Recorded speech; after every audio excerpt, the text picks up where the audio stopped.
Redo. Yeah, we had to switch to night vision. It was important because ghost hunting videos / paranormal investigations are filmed in night vision. All the good ones are. And the shitty ones, I guess. I don't know. I've seen so many ghost hunting videos. So many ghost hunting videos are filmed with just lights on. But I think that has more to do with the people filming them than the actual ghost hunting thing. Because people want to be seen. I never thought of that. I always wondered why they don't film. Yeah. Because it's... But I don't know, man. There's some like ghost videos that I watch, like ghost hunting videos that I watch. Like, mostly like when it's like sometimes female ghost investigators, where you're like, wow, she's really pretty. And then they turn the lights on and you're like, what? Like the same... It's like at the bar, like when you're younger, when I was younger, and like you're dancing with some chick, and then like last call, and then the lights come on, and you're like, who the fuck are you? Or the next morning, when you're like, beer goggles got me on that one. Deer bottles. No, I agree with you. Because there's a lot of times you do watch those ghost hunting videos, and you're like, oh, this lady is quite fetching. And then you see her in the daytime, and they're doing like an interview, and you went, how did that happen? The lights back off. So hopefully this fucking night vision's catching my good side, dude. Actually, maybe I ought to turn that off. Oh, that's really night vision-y. That's super night vision-y. But yeah, we're going to talk about the Warrens and Zach Bagans. So it's just going to be one big shit talk fest. Yeah. Now, I think to preface, I've made some of my opinions known about the Warrens and Zach Bagans. But in terms of paranormal investigation slash ghost hunting, they've had a big impact in a big positive way. Yeah. Looking past all their bullshit, the Warrens made ghost hunting like a mainstream thing. Yeah. They made it very popular in the zeitgeist. Well, I think that they even really showed or demonstrated how you can turn this thing that is interesting to a lot of people, and a lot of people are maybe hesitant to try to do it, but kind of showed that you can make a living doing it. Yeah. Where most of their career, I don't think they made a whole lot of money. Maybe off books and stuff that they wrote, but like, I don't think they were filthy rich until the movie deals got made. Yeah. But that was later on in their lives. But I think that really showcased or showed the type of money that you could make, a la Zach Bagans. Yeah, it's with the Warrens, they were always adamant that when they would do these cases that the people who called them wouldn't pay them, but they would pay for their travel. So they made most of their money off of books and movie deals and things like that. Zach Bagans made money off of TV. Now, while the Warrens made it mainstream to where it's like these stories are readily available and anybody could do it, Zach Bagans did the same thing. He just did it for TV instead. Right. So both are very big monuments to paranormal investigation, and I would never take that away from them. They've earned it. Yeah. But I'm going to talk a lot of shit. Yeah. In the entertainment industry, you're paid to entertain. So there has to be a story. So You're paid to entertain, and if anybody who's ever been on an investigation knows, there's not a lot of entertainment.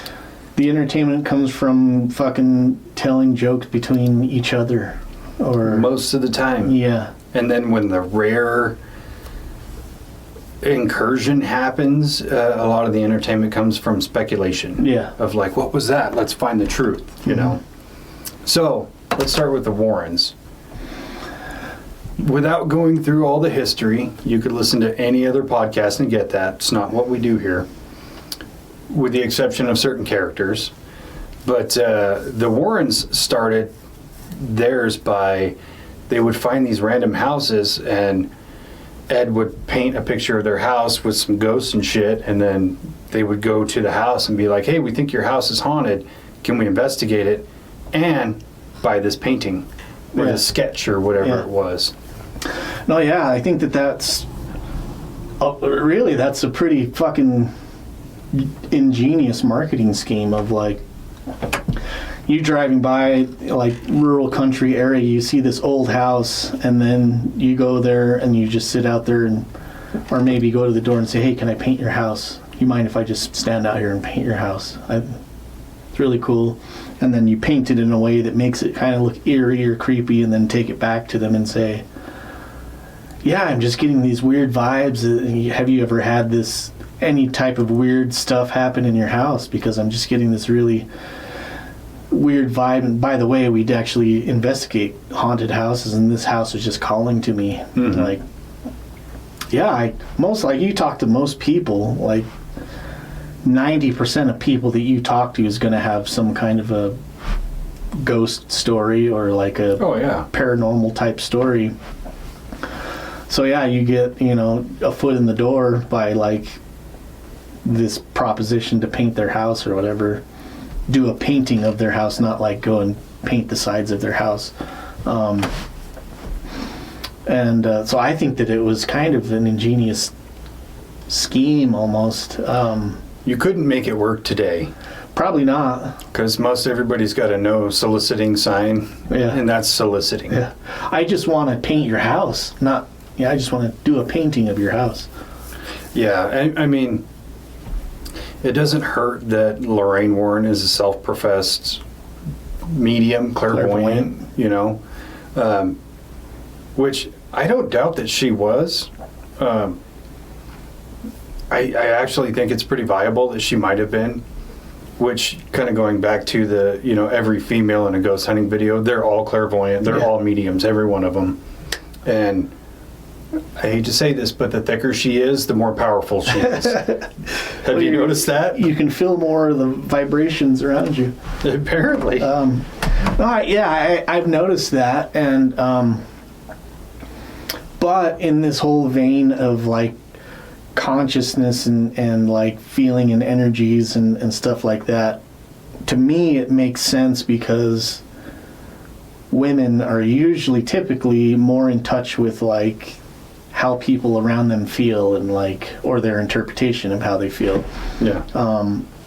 So to me, it kind of makes sense where like, or even in the episodes that we did of remote viewing and astral projection, they talked about in the studies that they were doing, it turned out that women and gay men were way more efficient at doing these things like astral projection and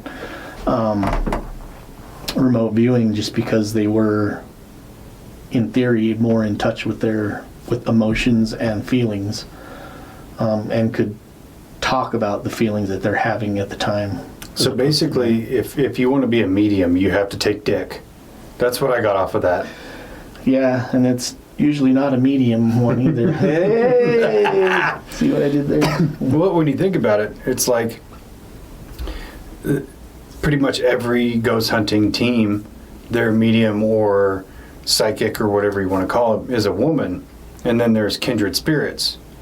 And I can't think of the guy's name, but they always like video call him. He never really goes to the places. Chip Coffee? Chip Coffee, yeah.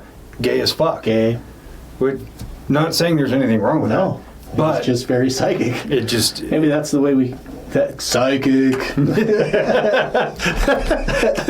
Man, that is so psychic. So I wonder if like lesbians have extra psychic powers. Or none at all. Well, I guess some lesbians, I guess, are more butch. Well, if you got to take dick to get the ability, true. They got none. Yeah. Okay. So yeah. Well, yeah. solve that. No, yeah, Chip Coffey, I believe. Have you ever seen his show? He's got a show called Psychic Kids. No, I haven't. It's an older show, but he goes around the country and is Actually, yeah, I have seen that. yeah, and he meets with like families who are experiencing paranormal activity, and it's centered around a kid, and then he'll go meet the kid, and then usually it comes out he's like, well, I think that your kid has psychic abilities or mediumship, and tries to work with the kid to develop their talents. Interesting show. Yeah. You're like, I'm going to help you build your talents. Read this script. Yeah. Say it line for line. But yeah, so the Warrens, Lorraine being clairvoyant. Almost said Elizabeth. Elizabeth Warren? Yeah. Yeah. That's just fucking... Equally full of shit. Yeah. Instagram getting on my fucking brain, you know? You know what? I would rather listen to Lorraine Warren talk than Elizabeth Warren. Yeah. What does Trump call her? Pocahontas? Yeah. Am I thinking of the same woman? I don't know. Anyway. But yeah, they've been involved in some of the biggest paranormal cases in pop culture. I don't want to say history. I want to say pop culture. Pop culture. So the Smurl family. Mm-hmm. The Perrins from the Conjuring movies. The Conjuring house. Yeah. All of the Conjuring universe is centered around the Warrens. Yeah. The Annabelle doll. The Nun. The Nun. The Snedeker family from Connecticut. Mm-hmm. The Haunting in Connecticut. Yep. The Enfield poltergeist. All of these cases, they're kind of at the center of, but they're not really. Yeah, they they had involvement in most of the cases. What their involvement was, sometimes was like they show up, fucking try to get in, and then get punched in the face and then leave. Yeah. Because the father of the Perrin family punched Ed in the face. Yeah. Because they were there agitating the spirits that were attacking his wife. Yeah. Which is a great story. I love the fact that Ed got punched in the face. Yeah. Some of their stories, I think, of course, like in the cinematic universes, everything's going to be inflated by 10,000. So, like, a lot of the stuff, some of it probably kind of happened, where they're like hearing knocks and fucking voices or whatever, and then they come in, ask them what's going on, tell them they're gonna have somebody come in and look at it, and then they build this fucking grand story about like demons and shit like that. And it's always demons. Always. It's never just ghosts or lost souls. It's always demons. Yeah. Every time. Granted, Ed and Lorraine were devout Catholic, so that plays a big factor in it. But it's always weird to me when you think about the Lorraine or the Warrens' trajectory along with Hans Holzer, because they're operating at the same time, where Hans Holzer was, you know, these are lost souls, there's no such thing as demons. And then on the opposite end of that coin is the Warrens, where it's always fucking demons. Yeah. Well, I think, if I'm not mistaken, according to them, there's no such thing as like a spirit or a ghost, because once you die, your soul goes to purgatory, and then that's where you're waiting for to be resurrected or to be judged or whatever. Mm-hmm. So, like, the only spirits that can interact with the living would be these demonic spirits. So that's my understanding of what their belief is. Pretty much. I don't quote me on that, but I don't care if you do or not. Whatever. They're dead. What are they going to do about it? Yeah. They can't sue us. Well, I guess the son of getting sued from beyond the grave.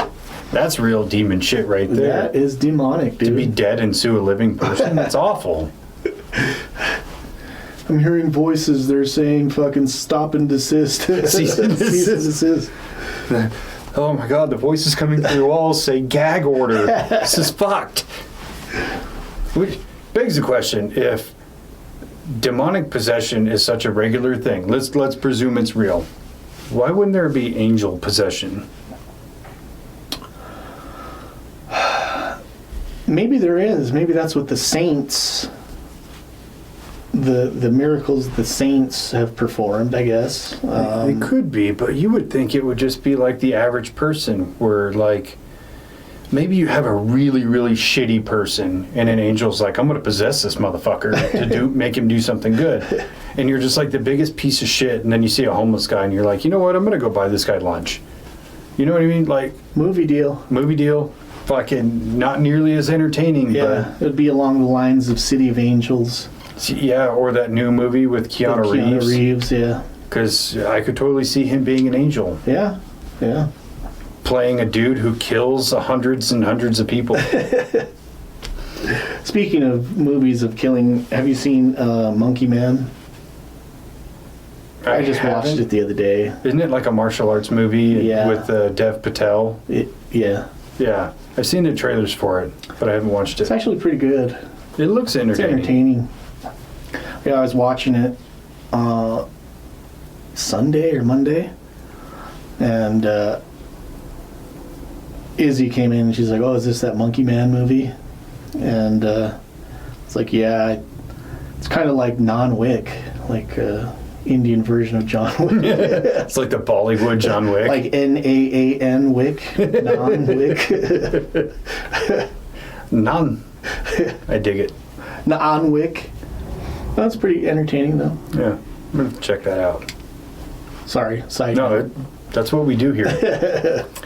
So yeah, the Ed and Lorraine, in my personal opinion, were just fucking con artists, because not only were they not invited to most of these things, like you said, they'd kind of show up, they get a little bit of detail, and then they would take over the story and have a ghostwriter write this whole book about whatever it was. Like the Snedeker family in Connecticut, where they were tertiarily involved in it, and then they get a writer and who they tell him, the whole story, and he investigates, and he's like, yeah, there's nothing like haunted going on here. This kid's disturbed, and he's molesting his cousins and shit. And he's on drugs. So he's like, there's nothing really haunted, and they tell him, just shut the fuck up and write the story and make it scary. Make it scary. That's all that they really care about. Yeah, that's what the writer said that he was told to do. Exactly. So, I mean... And he's not the only one. Right. Well, and even with the Amityville case, where it was like known to be a fake, right? It makes for great movies, but it's a fake story where the family... I'm struggling to think of their name. It's George and Kathy Lutz. Where they sat down with their lawyer and came up with this story. Then the lawyer got cut out of the deal, and so he came forward and was like, yeah, the whole thing's bullshit. We made the whole thing up, and they ripped me off. Yeah. But didn't stop the Warrens from making up a story about it. And what was it? Was it one of those families like lived in the house for like 2 years, and it wasn't until they were getting behind on their bills and about to be evicted where they started talking about... That's the Snedeker family. Well, and they had got behind too, and allegedly they made up the whole cancer story with their son and all that, and yeah, they were about to be evicted, but magically came up with this story, and because of all the media attention, the landlord couldn't really evict them in some way, shape, or form, and then they made a bunch of money off of it. Yeah. So even with the Enfield poltergeist, where if you look at all of the documentation and all the investigation, it's done in-house by people in England, and I can't think of their names either, but they did all the work. The Warrens showed up, they were basically kicked out, and then still wrote a book about it. Yeah, in total, I think they were there they came there in the evening, talked with them, went back to the hotel room, went back there, talked to the reporter guy the next day, and then fucking bounced. Yeah, they were probably like, hey, let's go check out Big Ben, and then let's get the fuck out of here. They were there in total of like 7 hours or something like that. And then in the movie, it shows them fucking being the heroes and shit, and it's like... I do appreciate the movies. They're very entertaining, but like... based on a true story is very loose. It's very loosely based. when they say based on a true story, it means Ed and Lorraine Warren have the same name in real life as their characters in the movie. Yeah. That's fucking it. But it's when you watch the movies and you see the two actors, Patrick Wilson and Vera Farmiga, and you go, I want to root for these people. Yeah. Like, they seem like great, wonderful people, and that's the way they're portrayed. But in real life, that's not them.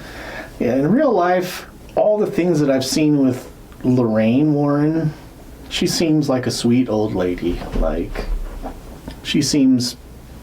That could just be her, like, persona on, like... Because I've seen her in a number of different, like, paranormal type shows, like Paranormal State. She was on quite a few episodes of that, going in and doing investigations with those guys. And there's a show called My Haunting or My Haunted House or something.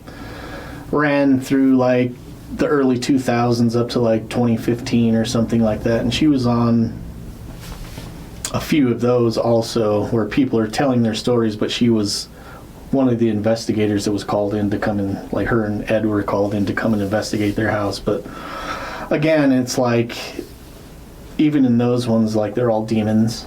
And like, she seems really sweet in her interviews or whatever, but like very sincere. But you hear the backstory of what their actual life together really was, and it's like, how much of this can I take at face value, or do I have to like fucking really look into it to know who these people are?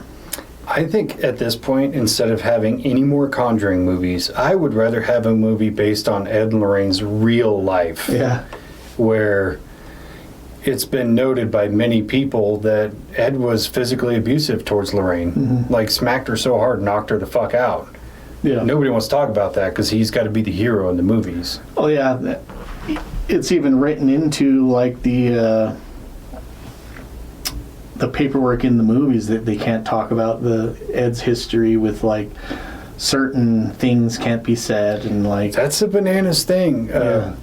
Where the contract that Lorraine signed with Warner Brothers for the Conjuring movies can't depict extramarital affairs with underage people.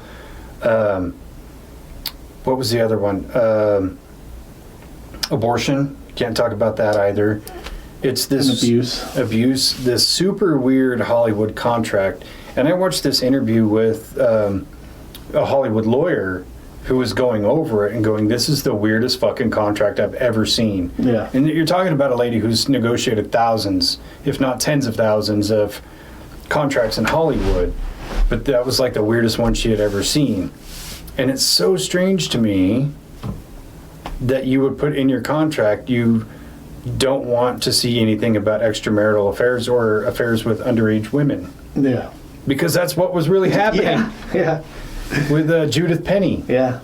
So they had a nanny that when they would go off on their adventures, they would hire this nanny come and watch their daughter. And turns out she started living with them, and sometimes Ed would sleep in the room with Lorraine, and sometimes he'd sleep downstairs in the room or across the hall in the room with Penny. And at the time they started being in a relationship, she was like 16 or 17. A child. And you're talking about a 40-something-year-old dude. Yeah. Gross. Yeah. I could see if he was hot, like the guy in if he was movies. Patrick Wilson and she was of age, I get it. Yeah. He's a good-looking dude. Good-looking guy. Strapping young man. But if you're married to Vera Farmiga, why would you need a second woman? She's hot. Yeah, she's, Pat and I were talking about that. She's, like, very attractive. Yeah. Like, in some, like, sultry type of, it's in her eyes or something. She's very attractive. Yeah, she's definitely got, like, some Eastern European traits that make her a little bit more alluring. But yeah, it is definitely in the eyes. Yeah. Maybe it's like their expressions that she makes that's like... Did you ever watch the Psycho series, the Bates Motel? Oh, I didn't. pretty good series. She does a really good job in that movie, but like, she's definitely fucking crazy in that movie, in that series. But she does it so well. Oh yeah, she's got that. I have seen clips of it, and she definitely puts off that grippy socks vibe. Yeah. Yeah, did you know that in the Nun series, it's her younger sister playing the nun? Really? Yeah, because I remember watching it going, how did they get a gal who looks so much like Vera Farmiga? And then I had to look it up, and it's like, yeah, that's her younger sister. Have you ever seen her band play? No. She's actually a really good singer. Really? Yeah, it's quite a bit more metal than, I guess, rock, but she's really good. Vera or her sister? Vera. Oh, yeah, no. It's I haven't seen either one of their bands. I don't know if her sister has a band. If she does, it needs to be called like the Nunnery or something. Yeah. So going back to Judith Penny is, with that said, he would sleep in her room sometimes he would sleep with Lorraine. There became a point where she was pregnant with Ed's baby, and they told her, if you want to keep the baby, you need to go down to the police station and say somebody broke in and you were raped. And she said, I'm not going to do that. So Lorraine forced her to get an abortion. Yeah. So that whole sweet old lady thing goes right out the window for me. Yeah. Again, that's what it's like.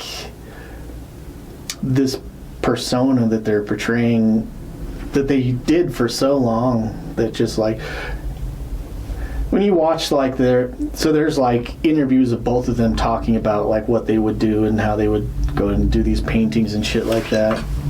For the most part, and I watched a video of like their body language. It was like a person analyzing their body language as they're talking, and but they were breaking down mostly. I guess it was both of them, but like Lorraine's like reactions to things that he would say, and like the way that he would move his hands, and she would kind of like, yeah, he's like talks with his hands and she flinches. Yeah, and it was like, shit, man, I never even picked up on any of those things, but like when somebody's talking about it as you're watching it, you're like, oh yeah, clearly there's something going on there. Well, I've seen a bunch of interviews with him, particularly one they did on like a daytime talk show. And somebody is calling them a fraud.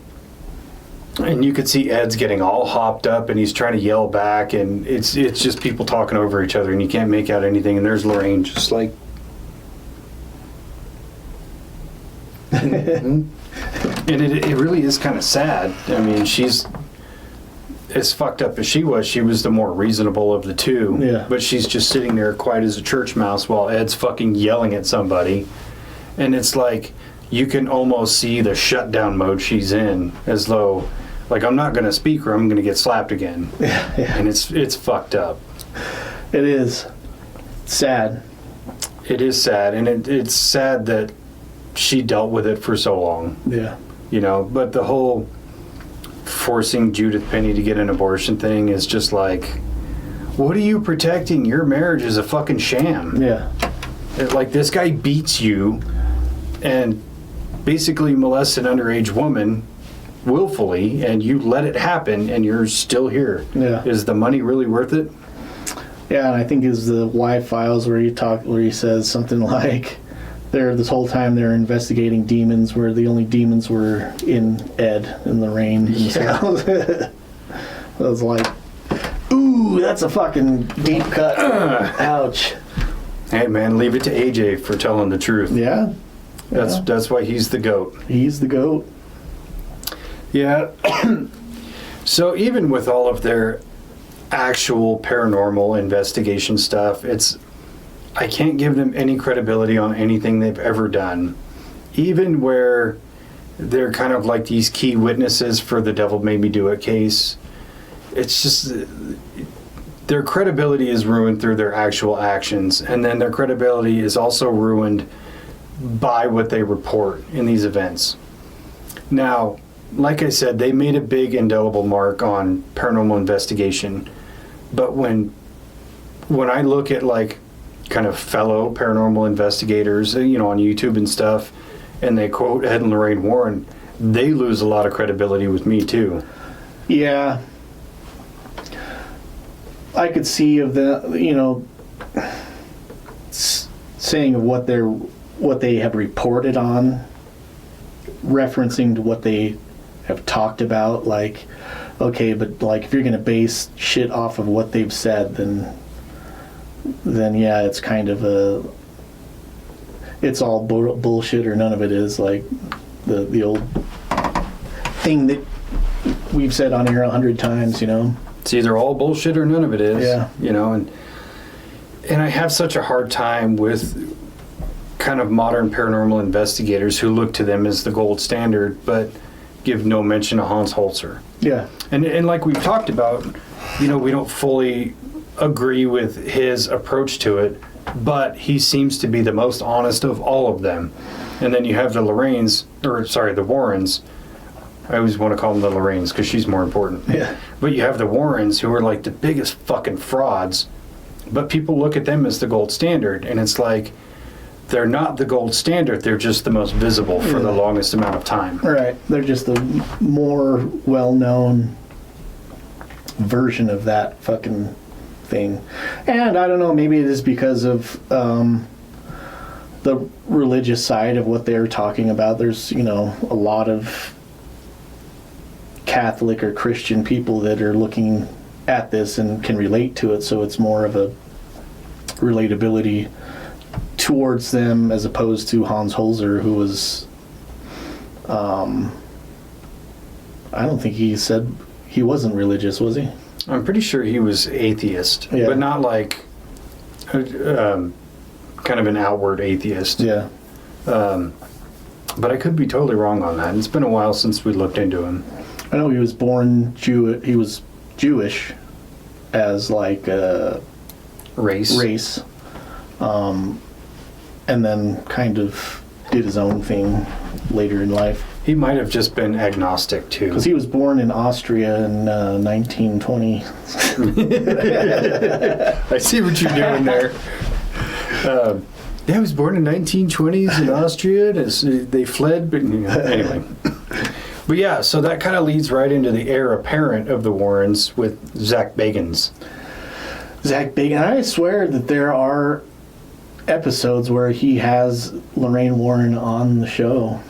I believe there is. I haven't watched enough of his material to say yes or no. I know that in some of the investigations he's done where they have been, like the Parent House, the Conjuring House as they call it, there is some overlap and there's mention, and it more than likely has had them on the show. Right. Or her anyway. Ed died in 2006, I think. Yeah. And that's about the same time they came out with their first documentary in the Washoe Club. Mm-hmm. So, there's no overlap there, but having Lorraine on, definitely. But yeah, so Zach Bagans and his team come out with that documentary in the Washoe Club, and they put it on TV, and it becomes so instantly popular that they immediately get a full-time show. Yeah. And at that time, you also had Taps, and what was their show called? It was Ghosts. Zach had Ghost Adventures. What did they have? What was it called? Ghost Hunters? Ghost Hunters. I always think about it as Taps. Taps, yeah. Because there's like a differentiation. Because every paranormal investigation team either has ghost or paranormal in the name. So they all start blurring together. Yeah. So Ghost Hunters was the name of the show. Taps was the name of their ghost hunting team, which was Transatlantic Paranormal Society. Mm-hmm. So the show was called Ghost Hunters, but it was Taps that was the crew, and they had like interchanging members, like people. Like I've been going back and watching a lot of those episodes from the Ghost Hunters series. Actually, if you have Roku, they have a Ghost Hunters channel, so that's all that it plays all the time. Interesting. But yeah, so that's the Transatlantic Paranormal Society, which I lean towards more like as watching. Like I would watch Ghost Adventures, and even back then I was like, how do these guys find shit all the time no matter where they go? And then you watch Ghost Hunters and they're like, they'll go through and like, yeah, we saw some weird anomalies, like light anomalies or shadow anomalies. We heard a few little knocks here and there, but like, can we say it's haunted? Not at this point. Yeah, that was something I always really did enjoy about them for a length of their career. I can't tell you when it really dropped off, but for a long time they would say, yeah, we captured this, we don't know what it is. Or we found this, but this is actually the source. It was pretty rare that it was like, yeah, this is definitely paranormal activity. Yeah. But then Ghost Adventures is everything is paranormal activity. But in the same vein of the Warrens, it's always demonic. Yeah. It's never just a disembodied spirit or something like that. It's always a fucking demon. It's always evil. Yeah. The first couple episodes of Ghost Adventures, I think that maybe the first season was a little bit more objective.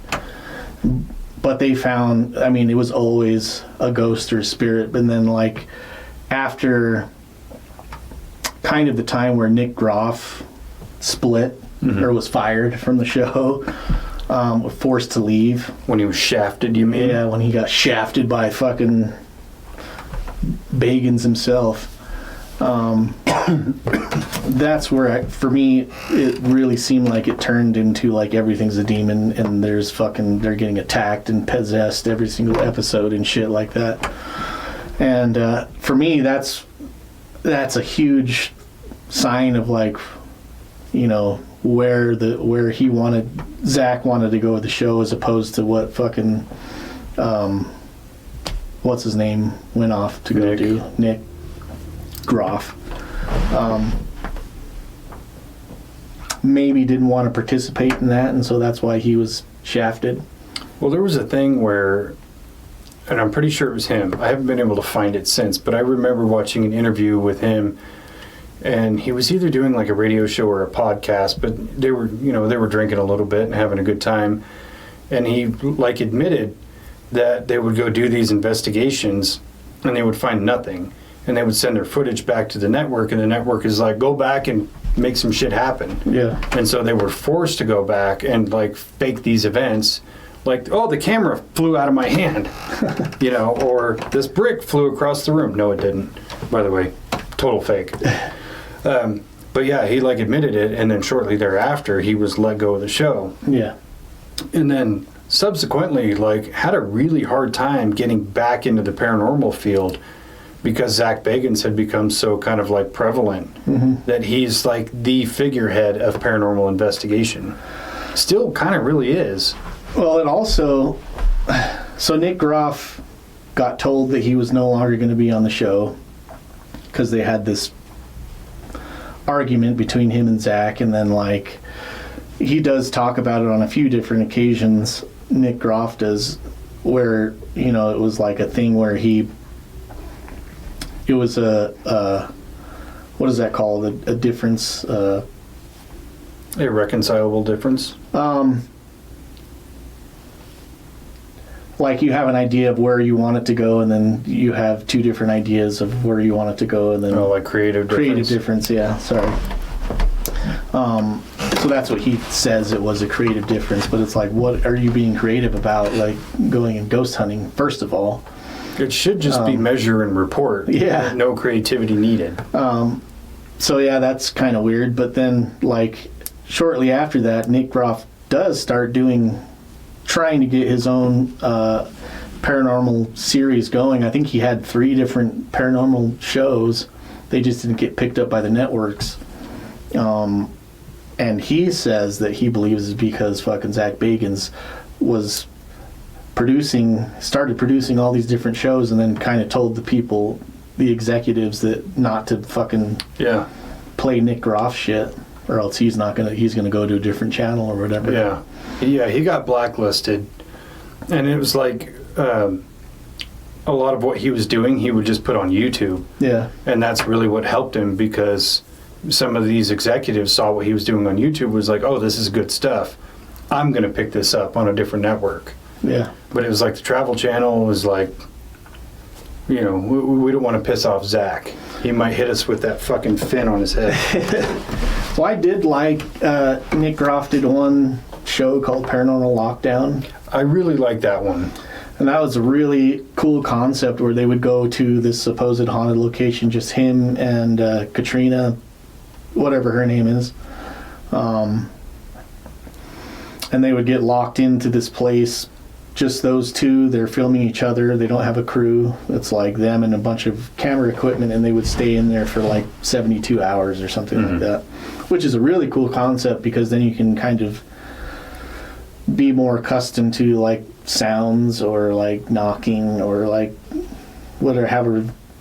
You get to somewhere new and you feel like an eerie feeling. It's just because it's a new place you haven't really been and you don't know what's around the corner. So if you stay there for a longer amount of time, you might be able to understand the location a little bit better. So well, yeah, and once the excitement wears off and you look at it through normal goggles of like, yeah, this is just a place, then your energy level shifts down to baseline, and now you're more like open to receiving things happening. Right. Versus that, you know, every time we've gone someplace, it's that first couple hours, it's kind of giddy of like, oh shit, we're doing this. What was that? It was a ghost. Oh, it was a fucking rustle in the trees. Until, you know, you're walking around in the dark out in, you know, sagebrush field and you hear, yeah, some SK off in the distance. So I did like some of the original episodes of Ghost Adventures where they would start out the episode with like playful things. You know, they would do like, yeah, we're going to go to this haunted location, but first we're going to check out the town, or we're going to talk to people, or go to a restaurant. Like that actually added something to the show that they definitely lost. Yeah. In terms of, like, there was levity. You actually, you know, could care about these people because they were a lot like yourself. Right. You know, of hanging out with your homies and talking shit and doing stupid things. And then you're going to go do this ghost hunt. And it really helped kind of pad the runtime, too, because ghost hunting is largely boring. Yeah. There's a whole lot of nothing. You could be out there for 5 hours and only get 2 minutes of good shit. Yeah. Or, you know, you could be out there for 72 hours and get 10 minutes of good shit. You never know. Yeah. And like I said in the previous one that we just recorded, like, I watched this YouTube channel where this guy just goes and talks to people in these rural places and kind of talks about their culture and shit like that.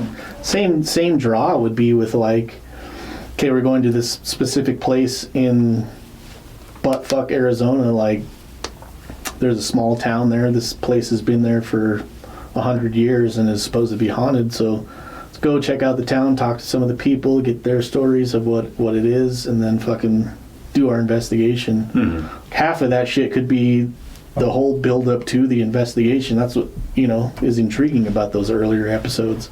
Yeah. And then when they just started finding demons everywhere, and that's when people went crazy for it, I think, when it really started taking off. But it lost its soul. Yeah. And I think one thing that really worked... It's because of the demons. Demons took it over. That demon being money. Yeah. One thing that really did work about those, like, intros where they're having fun and goofing around is because Zach Bagans is so fucking cringe. Like, literally everything he does is cringy. But at least in the beginning, it was like... Newish. It was newish, and he was cringe, but it was kind of funny, and then the other guys would make fun of him. Yeah. Then it became, he's just pure cringe, and everybody is... No, this is who I am. Yeah. He's cringe, and then everybody's just like, hail the cringe, you know? And it just became so difficult to watch. And then even, like, putting it through our own lens of some of the places we've been with watching the episodes of Ghost Adventures where they've been, like Benson Grist Mill, and you watch the episode and you go, none of that shit's true, motherfucker. Yeah. Well, I mean, some of it is, like the lore or whatever, but case in point, that one little door, I think it's on the second or third floor, that it's like a door that's this high off the ground. And he's like, this just opened by itself. No, it didn't. Yeah. You know how fucking hard that door is to open? You're like pulling it and it's scraping across the ground. Yeah, because it's like the hinges are bent, so it's just like mashed into the ground like this. So if you're trying to open it, you're just like. If it does open, it's because you're fucking bashing into it, like slamming it open. Or you shut off the cameras and opened it and then turn the camera back on. Yeah. Don't give me that bullshit. Yeah. Yeah. It's, and I said before when we recorded this, I do still watch Ghost Adventures, but in my mind, it's like an entertainment thing, just like I watch the Conjuring movies. Like, I don't think they're really finding mostly anything at all except for fucking making something that's spooky to watch. Yeah, it definitely kind of, it opened the market in a really big way to make ghost hunting something new and interesting. Because like I said, the Warrens did this thing that put it on the map, but it did it in a way of like, books or some horror movies are inspired, like the Amityville Horror of the 70s, or even giving an inspiration to Poltergeist and things like that. But you're talking a handful of movies across 4 decades, versus what Zach Bagans did was everything the Warrens did, but put it in the 21st century and on TV. Yeah, and you're pumping out episode after what is there 27,000 seasons now? Yeah, I literally think it's like 28 or 29 seasons. Yeah. And that's just of Ghost Adventures. That's not counting all the offshoots and everything else Zach does. Like, this guy is so starved for content. He is making episodes of him talking about older episodes. Yeah. And it's like, holy shit, talk about beating a dead fucking horse. Yeah. And like I said, the guy is so cringe now that I can't listen to him for more than like 5 minutes. That's pushing it. Yeah, the one show that I actually liked, and it's not because it was Ghost Hunters or Ghost Adventures stuff, was the My Haunted Collection, where he was building this. I think he was collecting stuff for his museum that he has in Vegas now. But he would get an item that was supposedly haunted and then kind of go through the backstory and then like interview people who were in contact with this thing, like a doll or like a dresser or random shit. Ed Gein's fucking cauldron that he would boil body parts in or whatever. I liked that show, I think, more just because of the history stories that they would tell about like the shit. Do I believe it? I don't know. But it was entertaining. Like, that leads into some other stuff about Zach Bagans that bothers me, but I find intriguing. Like the Dybbuk box. He really did put Dybbuk boxes on the map in a big way, which I'm still kind of on the fence about.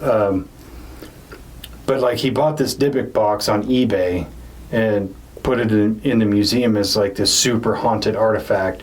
But the guy who sold it came out and said, I made that whole thing up just to get it to sell. Like, I really needed money. And it's, to me, if I was in Zach Bagans' position, I would have been like, yep, let's get rid of this thing. Yeah. Like, even if it really was haunted, the idea of it is now tainted because the guy who sold it came out and said, I made that shit up. Yeah. Especially if you're paying to go into this museum to go see all these supposed haunted artifacts, and then you go into the room with the Dybbuk box and you're like, wait a minute, I know this for sure is fucking fake. Yeah. How much of this other shit is fake? Like, some of the stuff he has there is like pretty obviously real stuff.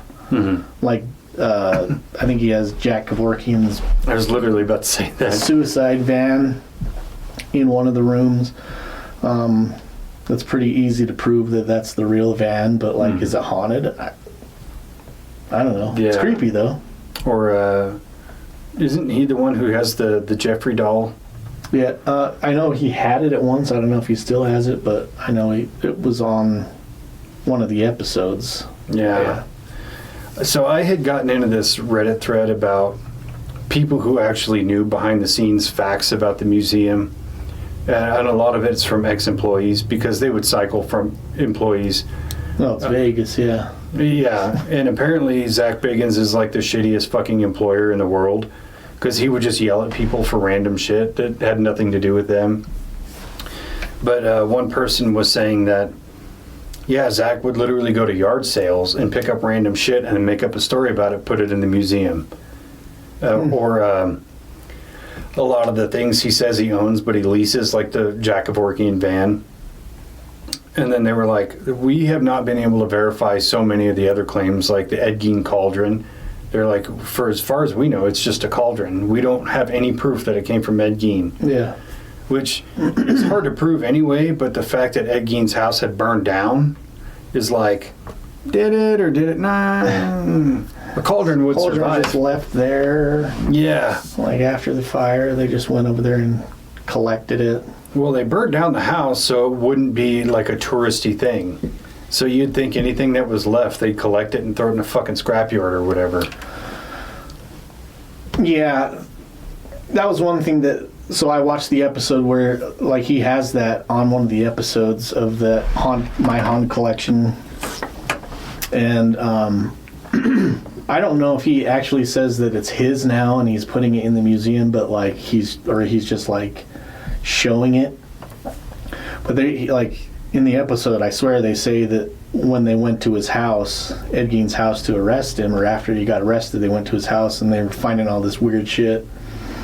Like the lampshades made out of fucking human skin and the nipple belt. The nipple belt, of course. Classic.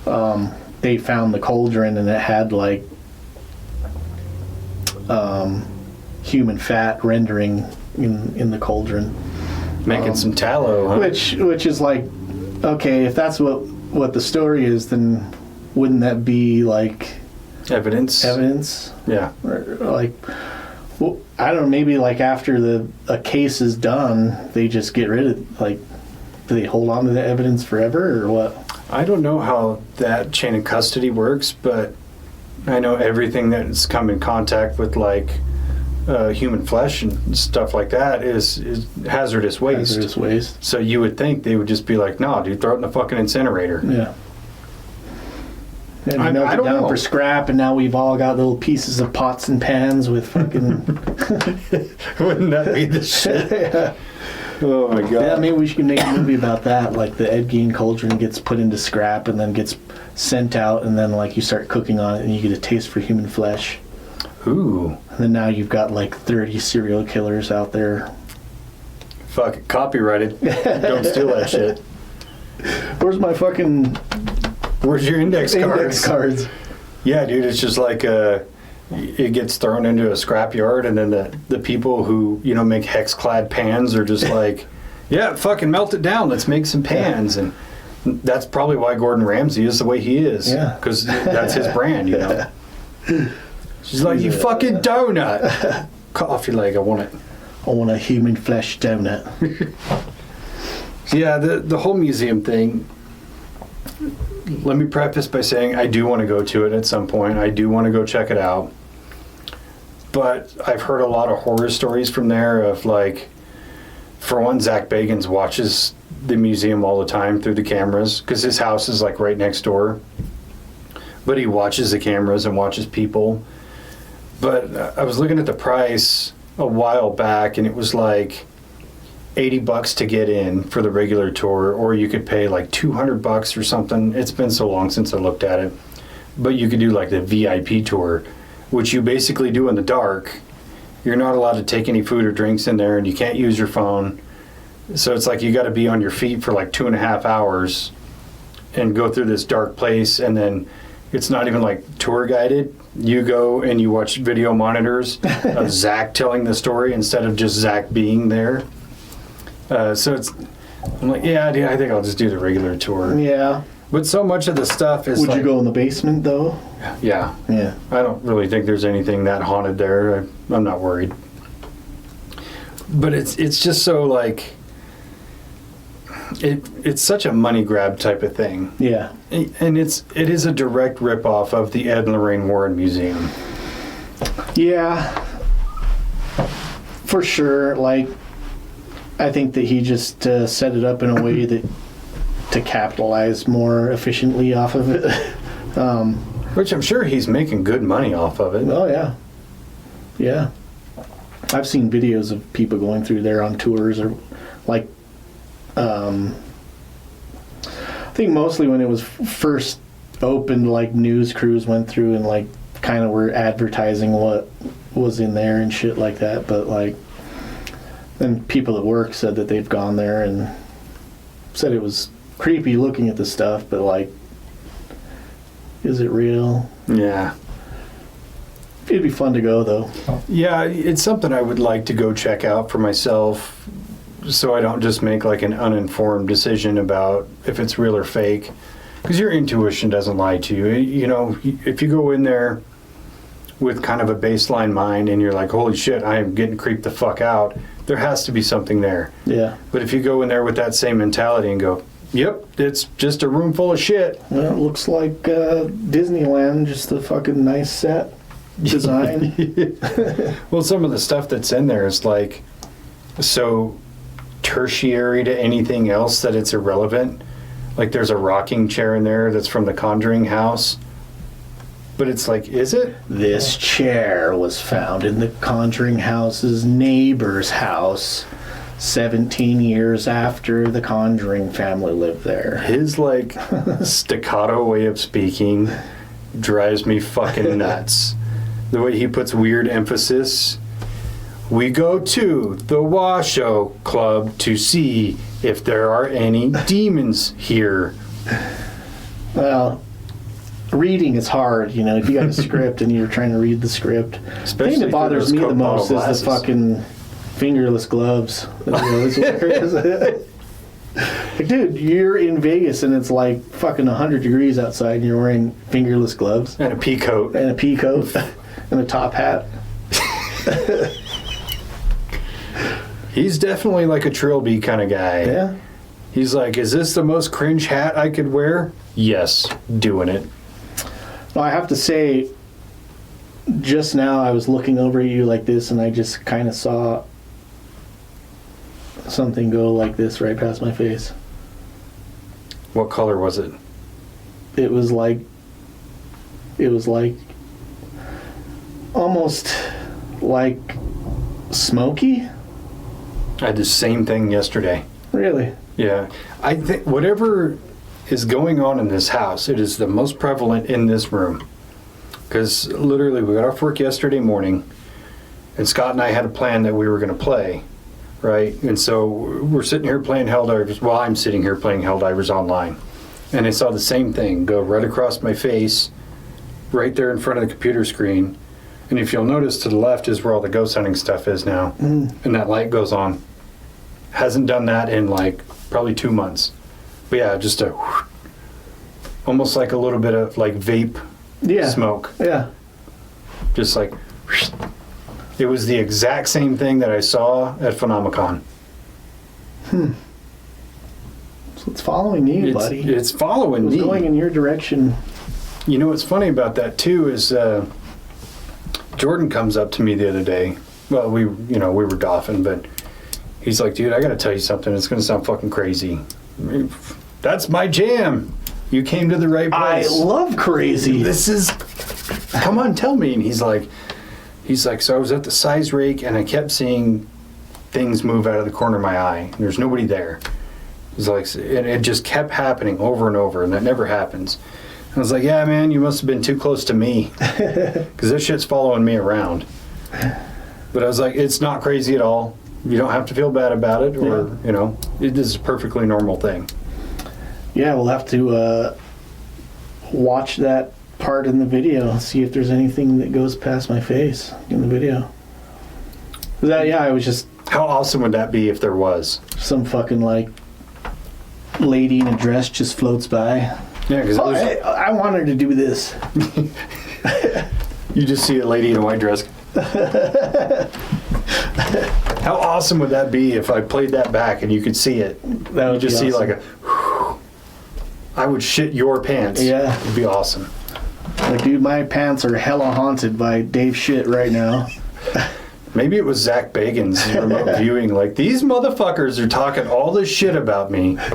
Is there any Zach Bagans in this room right now that want to communicate with us? It could be Ed Warren. He's all mad about. He was trying to fucking slap me like he fucking slapped Lorraine. But he can't because you're not a woman. True. Go fuck yourself. Yeah. Anyway, that's cool. That just happened. I was looking right at you and I didn't see anything. Yeah. You'll probably see it in here. I just kind of looked that way and then looked back at you. But you were talking, so I didn't. See, now I got to prioritize looking that up. Anyway, Zach Bagans. What else was I going to bring up? Oh, yeah, the same thing I brought up like twice before. How the fuck do you cheat on Holly Madison? I don't know. Some people just have this like unattainable desire for fucking chicks. I guess. You got a hole in your soul that you just can't fill. Yeah. No matter how much pussy you throw in there. Yeah. Maybe it's like repressed homosexual energy that you don't want to let out, and so you just have to bang as many chicks instead of dudes. Maybe he just hasn't found the right fellow. That's actually a really interesting theory. The men who cheat, like habitually, are repressed homosexuals. They can't find what they're looking for. Yeah. He just needs to find a guy that likes that, like, fingerless gloves, fucking.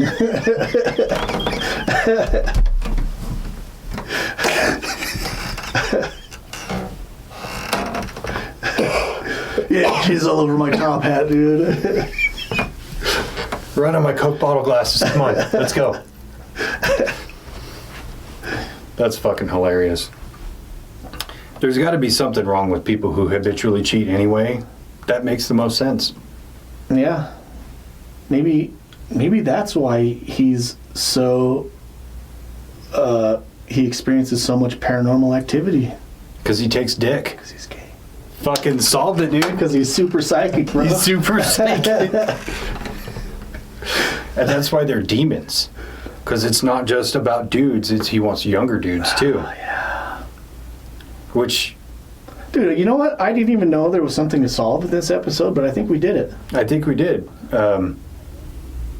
Yeah, that's why, Ed was so, versed with demons, because he was a fucking chomo. It's making sense. It is. Have you heard the rumors about Zach Bagans and his mom? Like, he's this severe mama's boy? No.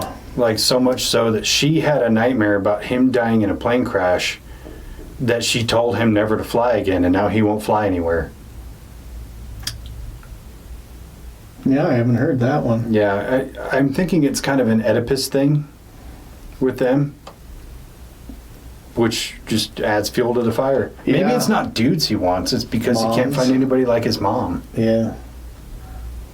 Yeah. You got that Diddy thing going on. I wonder if Holly Madison looks anything like his mom. Probably not. And that's why he cheated on her. I hope not. Because then I would want to bang Zach Bagans' mom.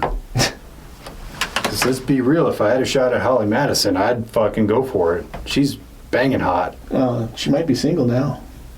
Potentially. Potentially. She's like, you know what I really need is like a 40-year-old balding single dad. And I'm like, Pick me. right here.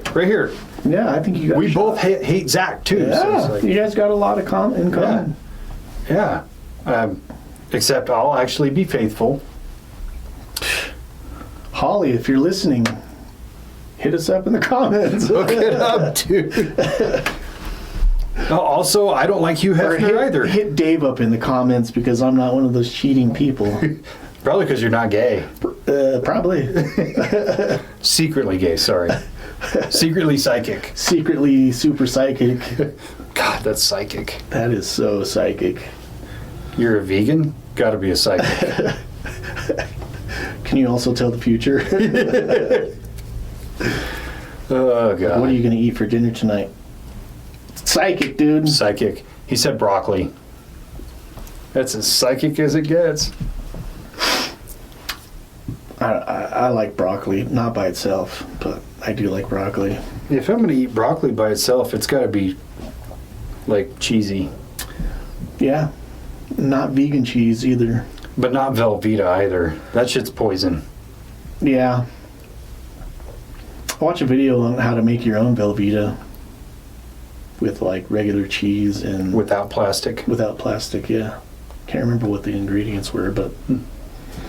Interesting. So, yeah. We talked about how shitty all these people are. And we've also made mention to the positives that they've given. But I think we should also talk about some of the negatives that come with their influences. And for anybody who's been on YouTube looking up any kind of ghost hunting stuff, you know exactly what I'm talking about. Yeah. Because you could watch 50 different ghost hunting channels on YouTube. 48 of them are all carbon copies of Ghost Adventures. Yep. And I hate it. I hate it. And it's like, you look at the thumbnail, it's like the most terrifying night of our lives. Every single one is like, dude, how do you have the most terrifying night of your life every single fucking investigation that you do? And then you watch the video, like you watch like fast forward. Where does this scary part come in? And like they'll have one thing where like a flashlight battery dies or something like that, and then it's a demon drain the batteries. The flashlight test is by far and away the stupidest fucking thing in paranormal investigation. Because for one, it's fake. For two, it's easy to fake. For three, people still buy it. It's like, yeah, you take a mag light, and it, specifically the mag light style, where you screw the shaft on, and then they just kind of make it loose, and then every movement makes connection with the battery terminal, and then it goes on or off. And it's like, why are we still buying this? Yeah. Why do people look at that and go, yep, it's a ghost? No, it's fake. Well, yeah, especially in something like that where it's like the bottom of that flashlight is spring-loaded, and so you turned it on to make contact with the two fucking parts of the battery. So you loosen it just to the point where they're not touching, but you still have that spring that's going to compress or contract. Like, even depending on weather, if it's getting warm, that metal might expand a little bit more, just a tiny bit to make contact. And then as it heats up or gets colder. Well, and you get it within like a half a millimeter, and it'll still arc the battery into that terminal, which you can actually make it arc by putting your hand near it because you put off enough bioelectricity to fill in that gap. But it's like it's sitting on a counter. Look, nobody's touching it, but you're shaking the table just enough to make the contact go in and out. Like, it's horseshit. Yeah. But Ghost Adventures did it, so it's got to be real. There is one episode of BuzzFeed Unsolved where they go to the Sally house. Oh, yeah.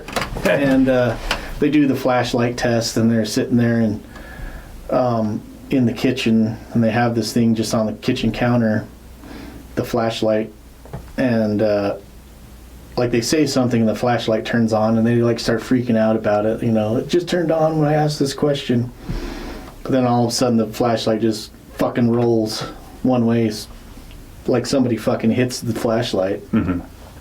That is more compelling than the fucking flashlight turning on. Like, yeah, for sure. Like something just that's sitting there, like that brush right there sitting there on the table, if it just rolled off, that would be kind of compelling. Like, what the fuck did that? Yeah.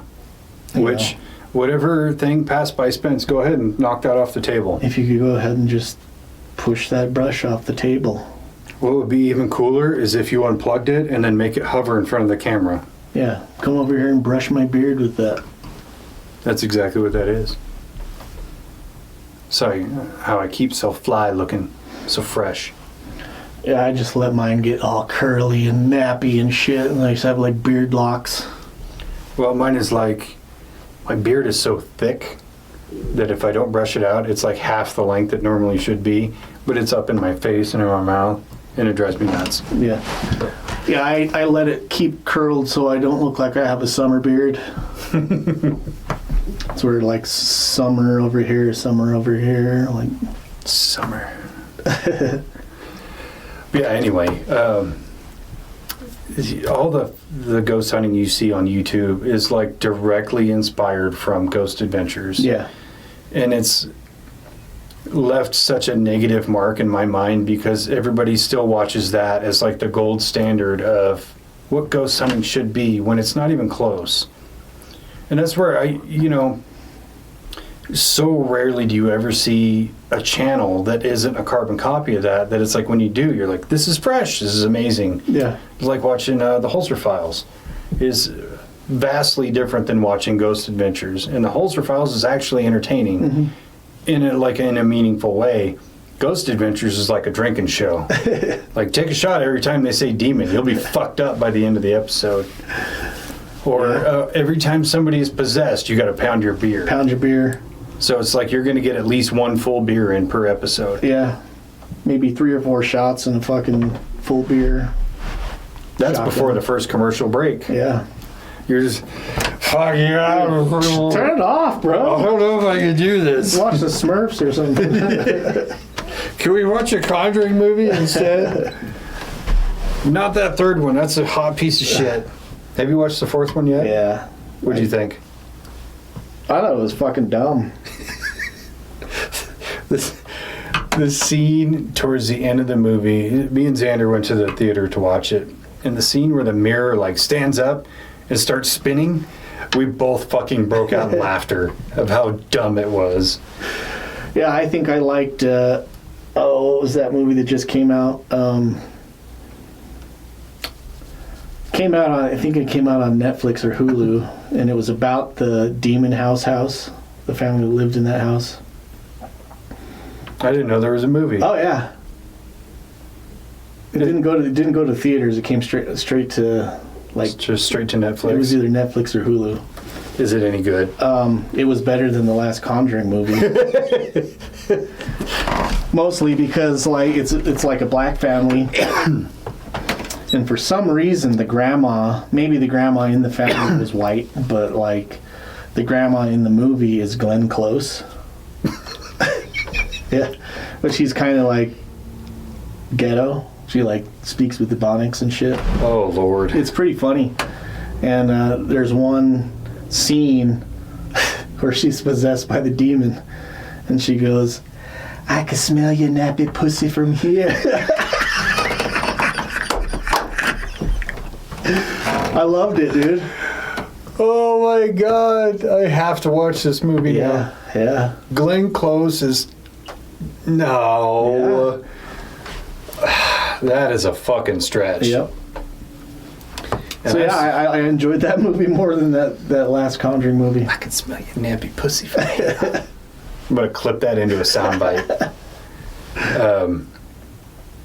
That kind of goes back to Zach Bagans and the Demon House documentary he did, which at the time of seeing it, I was like, "Oh my God, this is really interesting." Yeah. Especially because you had told me about it, and you were like, "Just watch at the end." There's like one moment that's unsettling, and it's the scene where he's attacked by the demon, and the growl itself is super unsettling, but then he's like, and then the whole thing at the end about it fucked up his vision. Now he has to wear these Coke bottle glasses and shit. Or what was it called? Some kind of vision starts with a P. Yeah. He has to wear prism glasses. Prism glasses, yeah. So I gave him this condition. But it's like, when you watch the documentary by itself without knowing anything, it's actually pretty entertaining. But then you learn the truth about it, and it's like, kind of like the Snedeker family, where they were just a poor family, and so they kind of like concocted this whole story. Even one of the cops who went to go investigate it was an elderly guy, and he's like, "Yeah, I thought it was going to give me some notoriety and some money because I'm close to retirement, but it didn't pan out." Yeah. Zach kept everything, and then he had this place bulldozed, and then kept a few buckets of like the debris from it Yeah. to put in his museum. And it's like, it wasn't even a haunted house. It was just a fucking house. You're just saying it was haunted. Yeah, it is a very entertaining documentary. It's like, when I first watched it, I was like, whoa, there's a lot of like weird shit that's going on. That's like the priest, and like there's stuff that's moving around the house as they're filming, and like they could have done all that shit post production, like. But it is entertaining to watch, for sure. Yeah, I don't think I could watch it now and be entertained, but at the time, I got my money's worth out of it. Yeah. It was pretty good. I think that it is set up pretty well as a scary movie type thing, or paranormal activity type movie, entertainment movie. Especially with the crescendo at the end of him, like, seeing what he sees. And you never even see a fucking monster or anything, but it is eerie at the end. It has that, like, roller coaster of, like, build up to payoff, and then like so I thought it was set up well as a movie. Yeah, and in the grand scheme of it, like, if you were to watch the end of the documentary now without any knowledge of anything else but just having history of watching other horror movies, you'd go, that's tame. But when you put it through the lens of this really happened, you go, oh, this growl and his reaction and everything is pretty genuine. Like, you'd be scared of it, which is kind of how I was when I first saw it, when I didn't really know a lot about ghost hunting or Zach Bagans or anything. Just from kind of the layman's perspective, it was really good. Yeah. But I couldn't watch it now knowing what I know, because I'd just be like, shut the fuck up, psychic. This is the most psychic movie I've ever seen. Psychic! That's fucking funny.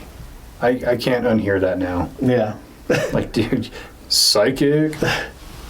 Can just be like a new thing that we just started, and it can, inside type lingo. Yeah.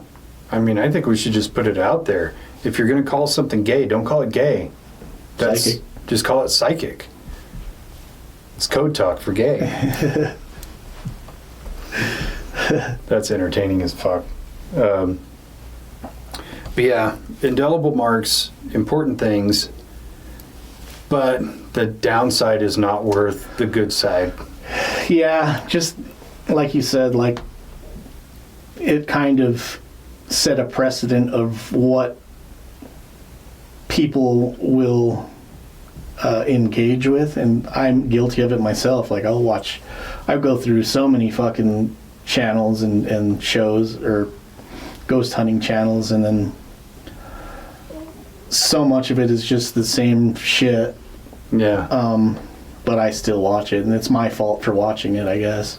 I think I watch it more out of comedy than anything, or kind of I'll watch it in the same vein that I'll watch internet alpha male stuff, because it's a fucking joke and it's entertainment value, like pure entertainment value, but not in the way of I want to be entertained by a good ghost hunt. I want to be entertained by how much bullshit it is. Yeah. Because it's like, you really believe this stuff? Holy shit. Now I find myself putting it on to have something in the background while I'm scrolling on my phone. And then, like, when I hear, like, a ruckus, and I can look up and be like, fake. You're just like, psychic. Yeah. Psychic. Let's look at some psychic videos. Yeah, I'm kind of the same way. I'll put it on. It's like, I need a good laugh. Let's go. Yeah. Because I don't want to watch something on TV that I want to watch and play on my phone at the same time. I can't, because I got to focus. Like, I started watching 1923, and I pulled out my phone, and I'm just put that away. I got to watch the fucking show. But if I don't want to watch a show, I'll play on my phone. And that's the Yellowstone. Yeah, it's one of the spin-offs. Yeah, because there was 1883 and then 1923. It's pretty interesting so far. I'm only like 2 episodes in. Yeah. But yeah.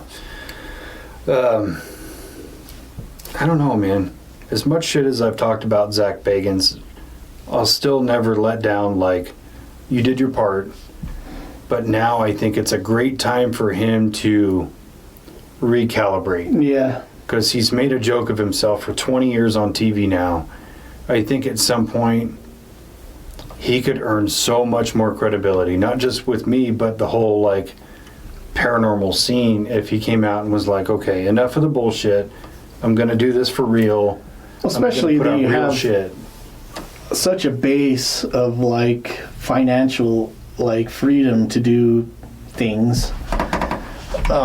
Whereas like you're not, you know, you can go and investigate. He can go pretty much fucking wherever he wants to go. Yeah.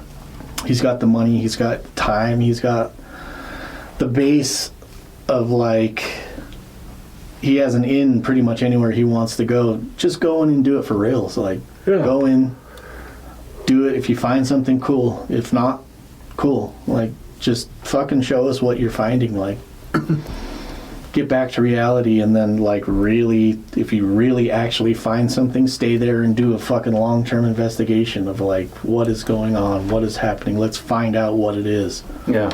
Like, you've got the means, you've got the time. Like, just do that. Don't just say it's a demon. Yeah. Like, put real effort into it. If you found something real and you did 30 episodes in the same location that's finding actual evidence, and you have like all these different means to measure what's going on there, and you can kind of prove that there's something going on here, do that. That would be super entertaining. Oh, yeah.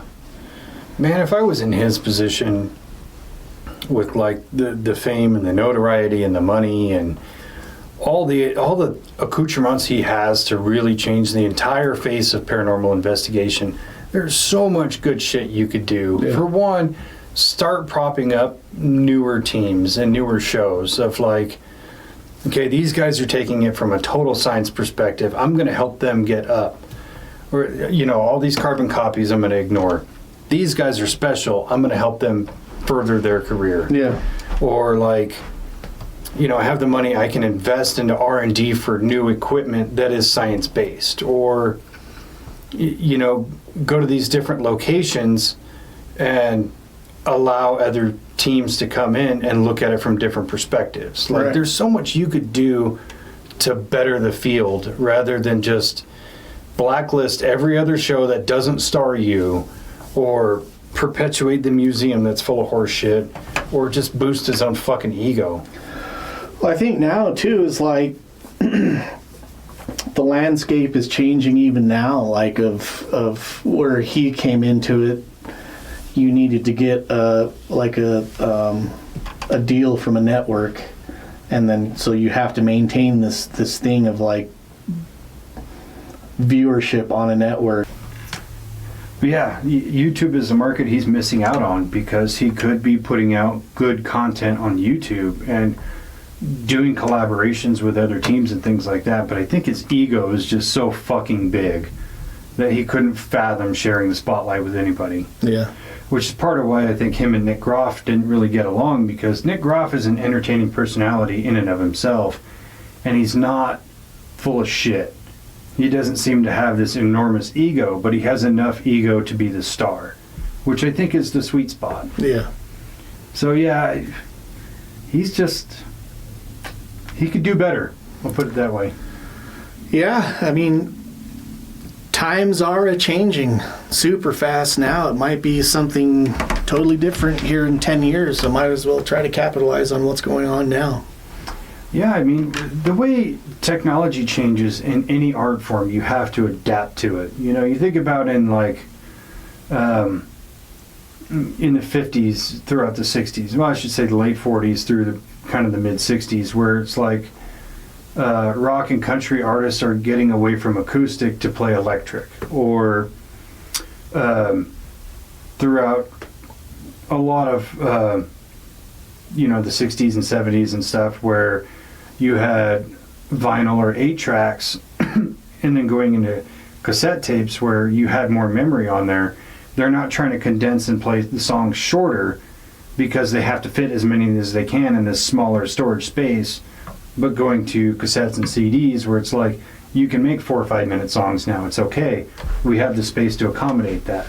Yeah. You know, it's, you have to change with the times, and he just hasn't done it. Yeah, I mean, you've got the means, you've got the fucking backing, you fucking fund it yourself. You know, something I think that would really help his credibility in a big way would be to go on Joe Rogan. Yeah. And take the criticism and take the abuse and, like, be square about a lot of things would actually really increase his credibility, especially with me. Yeah. Because Joe Rogan's not just going to sit there and listen to you bullshit him for 3 hours. He's going to challenge what you say and what you believe in a meaningful way without just being like, you're a fucking idiot. You are psychic as fuck. He's going to say things that are more like, do you actually believe in demons? Or why is it every investigation you find shit and it's always a demon? You know, I think dealing with that kind of like resistance would give him more character. Yeah, I think maybe even like American Alchemy might be a better platform for it. Just because great. it's kind of in that paranormal type vein, or even Danny Jones, which you ever watch Danny Jones's stuff?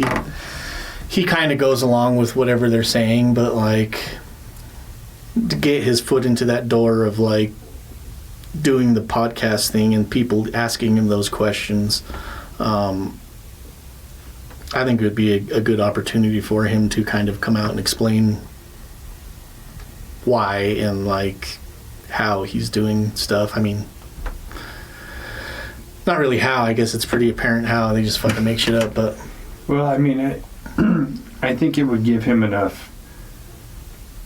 I think it would humble him down enough that he could go back to being a normal person. yeah, Which is what you really need in that field. You don't need a celebrity. You don't need this put on persona. Because I remember on Joe Rogan, he was talking to somebody, and I can't remember who it was, but he was like, I think Zach Bagans was never this person that you see. He just created this persona, but now he's stuck in it and he has to live in it. yeah, He's like, I don't think that's who he really is. right. But if that's the case, if that guy was right, and that's not who Zach Bagans really is, it would behoove him to be who he really is and get rid of the persona. Well, yeah, even look at that clip of him, Zach Bagans, on fucking Price is Right, or what show is that? Wheel of Fortune. And it's like a normal fucking kid. You know, he's like 19 or 20 in that. He was on the Wheel of Fortune, and he's like talking about how he's an aspiring film student and like seems like a normal person. Yeah. Pretty normal. Definitely aspiring to be famous. Yeah. But a far cry from his persona that he puts on especially throughout the progression of Ghost Adventures, as it kind of develops this character of. And I would assume that if you are going to these if they're really haunted locations and you're experiencing stuff for reals, it might change your persona and it might change the way that you talk about things and the way, but like, it just seems so fake, like so made up that it's hard to actually believe that it's a real thing. Yeah. Have you noticed, though, in like the later seasons of the show, he gets extremely lazy? He's like, I'm just going to be in the nerd center. Yeah. Aaron, you go into this room over here. And he seems so like uninvolved with all of it. Yeah. Like he doesn't really want to be there. He doesn't really want to do it. He's like, yep, I got to do this to collect a check. That's it. Yeah, he's got a whole series called House Calls, I think. Yeah. And he doesn't even go to the location. He stays in Vegas at his house and like talks to them over Skype. Yeah. That's definitely a show. I tried to watch a couple times and I'm like, this is just bad. Yeah. This is like... He's calling out Demon from his fucking nerve center at his house. Demon! He's just like FaceTiming, hey, put the demon on. Hey, get out of there. Leave. Go. Demon, I'm going to have you go into the room with Aaron. The way he treats Aaron is so bad. Yeah. Again, with that Reddit thread, is somebody who's like kind of close to Aaron says that Aaron actually hates Zach he just puts up with it because the money's really good. Yeah. And that person was even like, yeah, one time I had to, somebody came in and dropped off a check for Aaron, and it was like over $1 million. I had to go give it to him. It's like, yeah, I don't think it's worth the money for me to put up with Zach, but I've never had money, so my principle. I never had a check for $1 million. But yeah, I think if somebody came Hey, Zach, where do you want me to go, dude? Hey, what room do you want me to chill out in? What room do you want to fake getting possessed in? Tight. I can do that. Just like before every episode, I just got to smoke a J. I'm just like, all right, I think I'm going to be the most psychic person in the room tonight. I can put up with Zach now. He's just like, Dave, I want you to go into this room and lock yourself in. You're like, whatever you need, man. Am I going to see the ghost now or later? Just hold on. I got my earpiece in. Just tell me what you want me to do. Act possessed. Yeah. Gotcha. There's wisps of smoke going past me. Watch. Waste not, want not. Maybe that's what Zach needs, just a fucking big old fat J. Yeah, I don't think that he is not suffering from that or without that. I mean, if I was like super rich and fucking going ghost hunting all the time, making shit up, I would fucking... I don't even need those circumstances. I just need to not have to pass a drug test at work. Yeah. I need to smoke weed. Yeah. I don't give a fuck. Wasn't for that, I'd be smoking right now. You want a dab? Then we'd really be getting off into some fucking deep weeds, dude. Holy shit. Then I'm going to edit. It's like, this episode is 6 fucking hours. What the fuck? Half of it is just both of you guys fucking passed the fuck out. Eating a fucking hot dog burrito, staring into the camera, lost. Dude, that red light is still on, bro. It's watching us. I think that red light is watching us. There's a really cool looking dude in that little screen, bro. Sup, bro? Dab up. Does that mean the government caught on the red light? I can see it. Came back. It's probably the KGB. You know they killed those people at Dyatlov. At the Death Mountain, whatever it's called. Yeah, that fucking place east. You sure it's not west? I don't know. If you go far enough one direction, you're going the other direction. Yep. If you go enough east, you'll find it. If you go far enough west, you're definitely going to find it. Maybe one day we should fucking do a really stoned episode. It's just us talking about random shit while we're ripped. Yeah. One day. One day. One day when we no longer have to work normal jobs. Yeah. Just like as a once a year special. It's the 420 episode. 420 fucking... The Ramblin' Roads episode. Just see where it takes. And we'll do it live. Because I already know, like, if we did one of those, I'd be like, I can't put this out. This is so bad. But if we do it live, there's no way to take it back. How the fuck am I going to edit this shit? Just, they get to see the whole thing. It'd be funny. Yeah. So anyway, I think we discussed all the important shit with both of them. With that said, who do you like better? The Warrens or Bagans?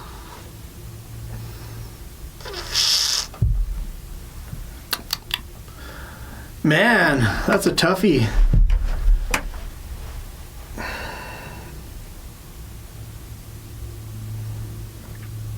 I don't really like any of them, but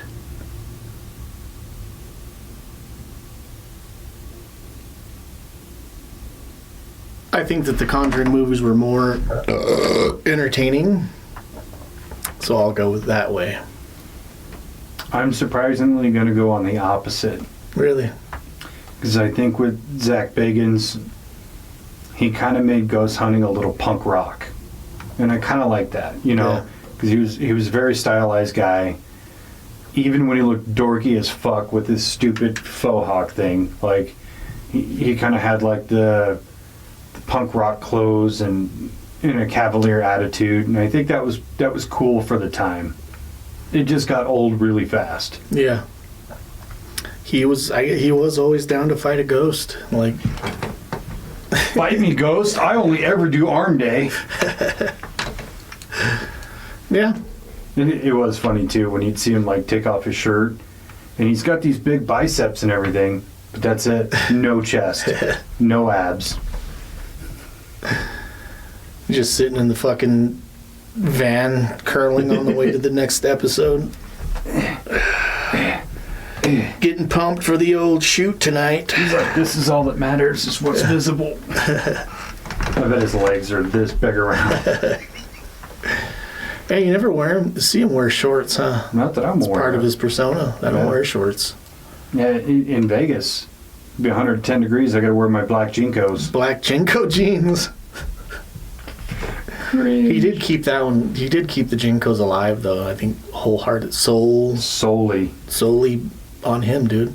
It rested squarely on his waist. Yeah. Which is another dude. I just saw a fucking I saw something right there too, out of the corner of my eye. little flash of light. Yeah. Interesting.